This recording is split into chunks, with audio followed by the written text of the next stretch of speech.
coming up on Film Nerd by Night.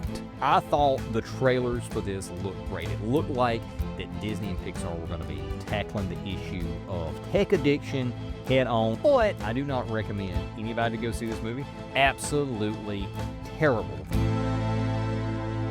And now, the show.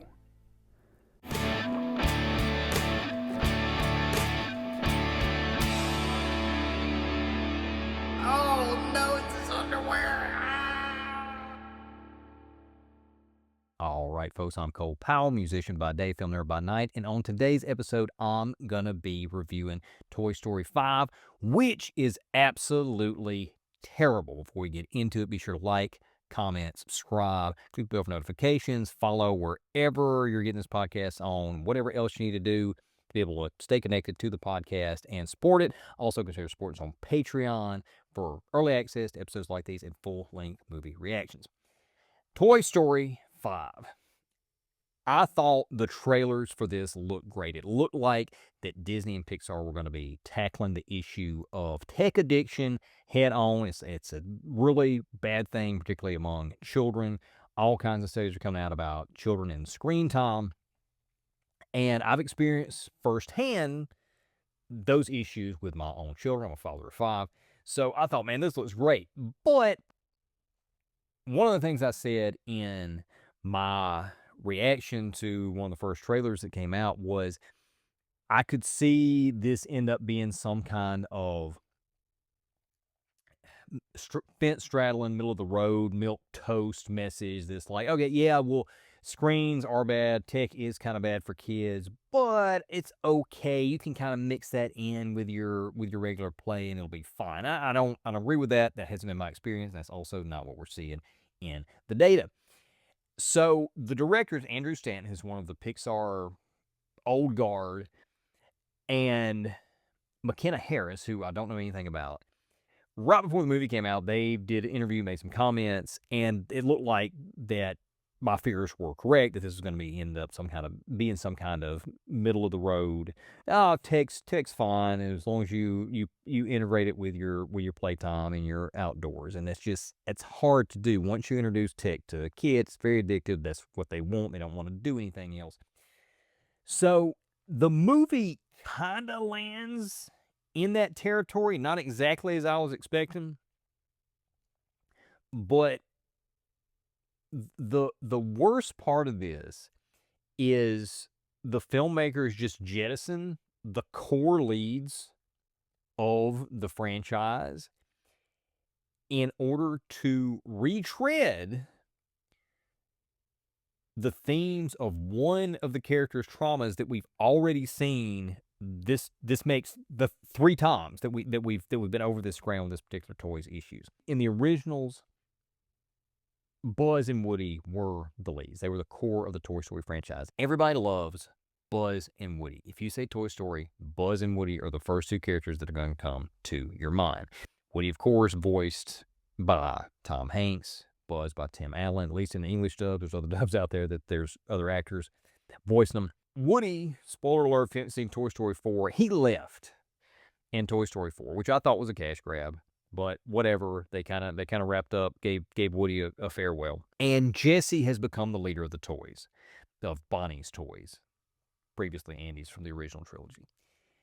And there's going to be some people that are, I've already seen this, that people are saying, oh, they're intentionally feminizing Toy Story, and that's, at least with this, it makes sense because Jessie is a girl toy. And now she's the leader of the girls' toys. Her owner is a girl, and now she's leading the girls' toys. Oh, I don't have a problem with that. That's fine. So it's not that the new character is a girl toy, the new lead character. It's that she is one note. And I'm sorry for any Jessie fans out there. She is a one-note character whenever you take her outside the ensemble of the rest of the toys. In Toy Story 2, when she was introduced, they went through a backstory. It worked fine. She was abandoned when she was a toy, and then by the end of the movie, she had come to terms with that, and now she was with Andy's toys, and like she was at least healing if she wasn't over it completely. They did a special called The Toy Story of Terror, years later after Toy Story 3 came out. And it was great. It was 22 minutes long, so it was very short, brisk. It didn't have time to be bloated and lose the message. And they kind of brought this trauma up again. She's claustrophobic because she was previously locked in a box. And it worked fine. It was the short format. Jessie was the lead character. She got her day to shine, and now she's really through dealing with this trauma of having been abandoned by her original owner. Except, no, we're going to rehash this all again in Toy Story 5. So we've got all these years, all these movies later. Deep down, she's still hurt. She's still suffering. She's got this inferiority complex because her original owner gave her away how many ever decades ago. And this is what is driving her to vehemently push back against this new piece of tech that her owner Bonnie has received. It's called the Lily Pad, which I thought was a pretty funny name for a little kitty tablet. The abandonment issue, the toys being abandoned, that's been a theme through the entire Toy Story franchise. Woody felt like he was abandoned when Buzz came in. You got Jessie's story in Toy Story 2. Toy Story 3 was about Andy growing up and getting rid of his toys. So it's been there the entire time. That's fine. But using Jessie to explore that issue 3 times just reeks of lazy writing, and it makes for uninteresting viewing. I was not interested in this at all. We already have been over this ground. Jessie was traumatized. She's better. She's healing. She's healed. Everything's fine. But then, no, actually, she's not. I don't want to see that. It just seems like lazy writing. The rest of the series' traditional cast takes a back seat to this narrative. Buzz is no longer this space commander with gravitas who's always in charge of the situation. Instead, he's now kind of bumbling and nervous, and he's Jessie's second in command, but they didn't really establish that officially until this movie, even though Jessie's been there, he and Jessie have been there without Woody for a number of years now, or for at least for a little while. But he hasn't really been officially second in command until now, and he's just kind of falling around like a lovesick puppy dog, but he's too timid. He's in love with her. He wants to propose to her, but he's too timid to say anything. And they've done a little bit of Buzz being nervous around Jessie in the previous entries in the franchise, but he's just full on, like, Buzz has no mojo anymore. He has no confidence. And we're supposed to just buy this as a natural development of his character. And there's a scene, this is a bit of a spoiler here, at the end, Bonnie and the new friend she makes in the movie called Blaze, they're playing with the toys, and they're doing a wedding, a play wedding between Buzz and Jessie, which is supposed to serve as their actual wedding for the characters. And they've got Buzz dressed in a skirt, and he's being given away as though he's the bride and Jessie's like the groom. And if this were 20 years ago, you could say, okay, that's just funny, silly, it's a gag, and these little girls are, with their imagination, are playing this thing.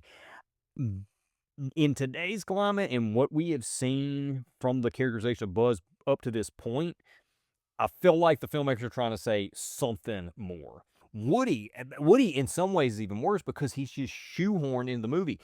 The filmmakers know they have to have Woody in this movie, or it's not Toy Story, and people are going to be mad. People aren't going to show up because Woody is, I would say, maybe more the face of the franchise than even Buzz is. But they got rid of Woody in the last movie. He's gone. He left. So they have to figure out a way, contrive a way to get him back in the movie. And that's exactly what it is. It's a contrivance. He gets there, and he adds absolutely nothing to the plot. You could completely erase his character, and nothing in the plot changes. But once again, they had him in there because he is Toy Story. Other characters, you got Ham, Rex, Slink, Prickle Pants. They've got like 2 lines apiece, and then their sideline for the rest of the movie. Conan O'Brien has a pretty funny new character called Smarty Pants. It's like this electronic potty training tool, and he's got some funny bits. Some of it got a little too potty humor for some younger kids, which I think is one of the reasons why this movie is rated PG instead of G like the rest of the entries. But he has some funny bits, and he actually, I don't know whether he truly has more screen time than Woody, but it feels like he has more screen time than Woody. And that's a shame because Woody is one of the main attractions of Toy Story. Also, all of the returning voice actors from the previous entries, Tom Hanks and John Cusack included, they sound noticeably older. And Toy's voice, you wouldn't think would necessarily age, or maybe you could say, well, the plastic's starting to deteriorate or whatever. Tim Allen is the only one that really sounded like Buzz, and there were still some spots there where he sounded older, but he reportedly worked extensively to get his voice to sound younger, because when he went in to record, he realized, like, oh, I sound really old. I don't sound like Buzz is supposed to sound anymore. So good on Tim Allen for doing that. Also, Don Rickles and Estelle Harris had passed away since... I know Don Rickles had passed away before Toy Story 4, and they used some archive stuff, and Estelle Harris, I think, has passed away since Toy Story 4.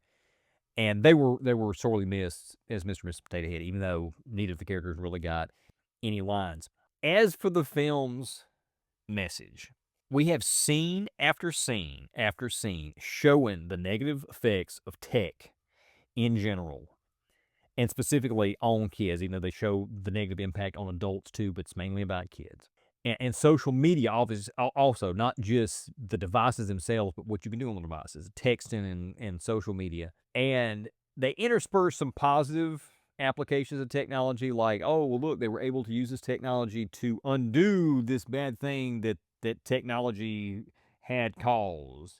So we end up on this message of most children are lost to tech, but there are a few that aren't, and those that aren't clearly have a superior imagination. That's why they're not lost to tech, and that's cool and great, and they can probably use tech with their toys and integrate it and be fine without any serious repercussions. That's what I got out of the mess. That's it. That's what I got out of the movie. And it echoes this "we are where we are" message that the co-director McKenna Harris kind of got into in the interview before the movie came out. The negatives, I'll give you an example. The negatives of 8-year-old Bonnie's social media interaction, that's one of the big parts of the movie, are kind of balanced out by the toys. This is a bit of a spoiler. Connecting her electronically to a really good kid, even though we've had some bad kids that were bullying her on social media and stuff.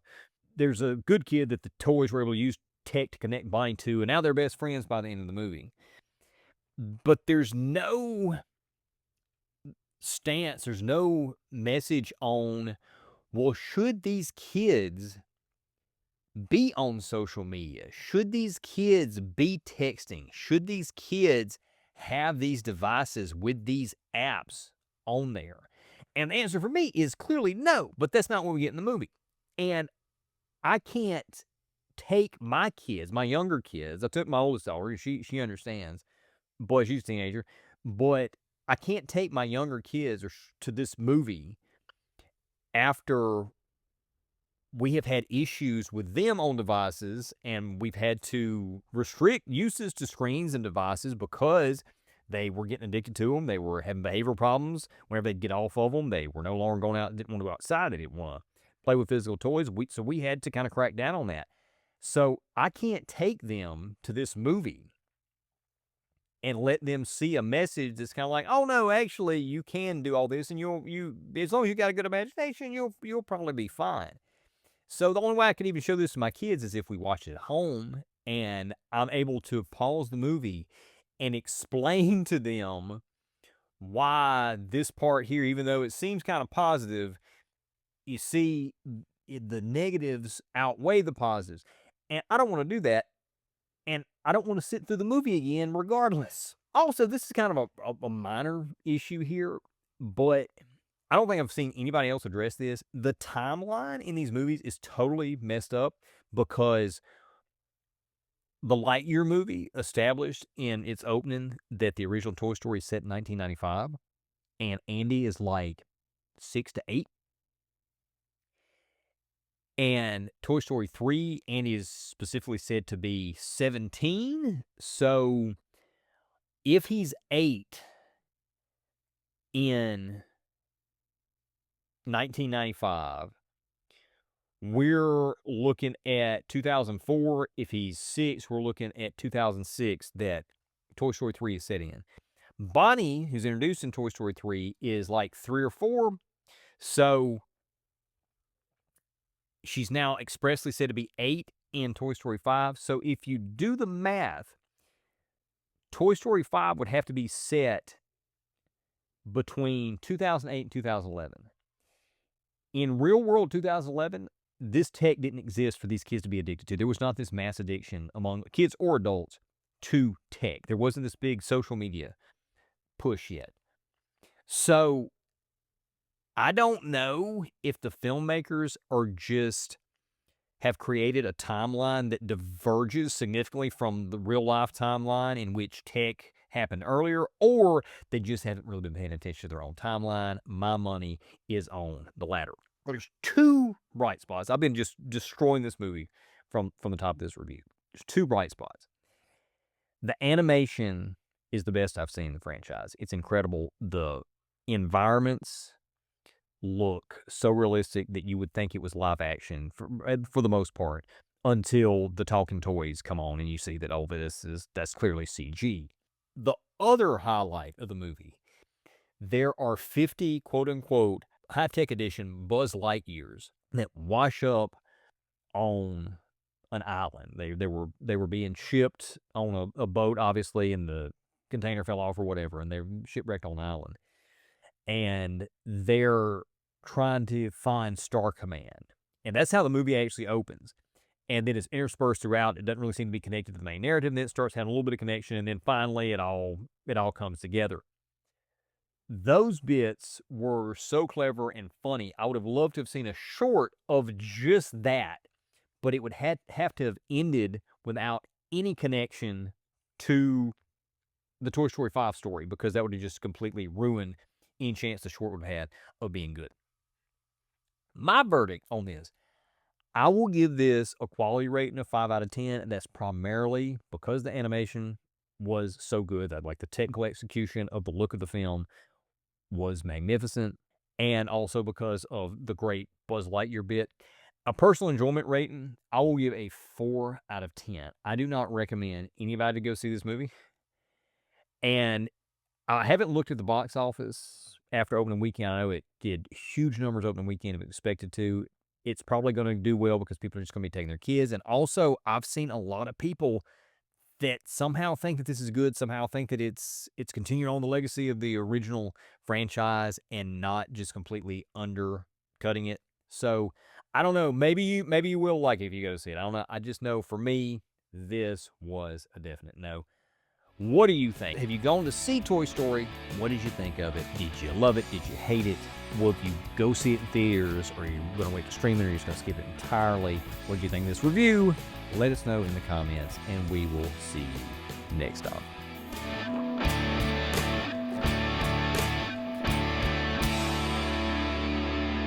Film Nerd by Night, created and hosted by Cole Powell. Theme, Beautiful Now, written and performed by Cole Powell, a Randomine Records production. Section 107 of U.S. copyright law allows for the fair use of copyrighted material for purposes such as criticism, comment, news reporting, teaching, parody, or research.